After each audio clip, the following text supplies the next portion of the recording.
are you going with the assumption that the whatever is out there will be more advanced than us? Because I'm not wanting to say that we're the most awesome things in the universe, and while I don't necessarily have the same thought process of things being out there as maybe you do, I also do not believe it's physically possible. The chances of us being the only things in existence, we're the only universe in existence. It just feels it's so hard to believe because nothing's that minute a chance.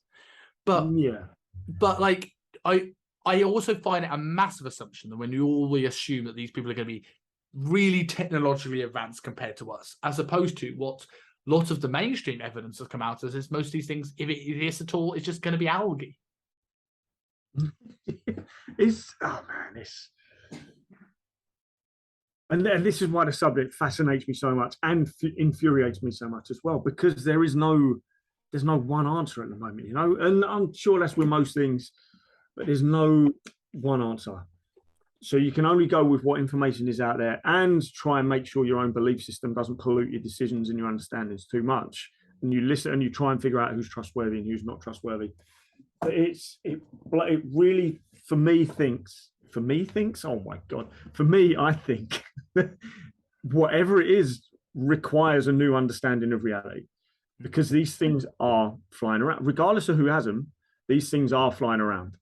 And they define our laws of physics, which means we have or we are watching something that defies our laws of physics. In which case, we need a new understanding of these physics. It needs to go up to a new level, right? Which is cool. At the same time, it's where are these things are not just limited to the sky either. There's a big program that is looking at USOs, underground, unidentified submerged objects. Because these things are being seen flying into the water, coming out of the water. There are things being seen underwater. The big thing with the submerged ones is we're not going to physically see them all the time because we don't go underwater in glass places to see. We can only rely on radar, and these things don't always pop up on military radar when they're in the sky either. So we can't rely on, there's nothing underground because it's not under the water because it's not showing up on radar. A big part of me now thinks if you were going to hide something anywhere on the planet, probably going to hide it underwater, because those oceans are so big, so vast, so unexplored. If I was going to hide something, I'm going to hide it underwater, right? Which then makes you think, well, how long have these things been underwater? Is that actually where they're coming from? Are they underwater? Are they further underground? Are they finding another way to enter our atmosphere via the water? We get crazy into portals and things like that. There's no point, because I don't know. I can't say 100%. But they're not exclusively to overground. It's interesting you said that, because I was going to ask this. It's like this whole thing of like we're looking at planets and realities and universes, and very little has been done to look under our seas.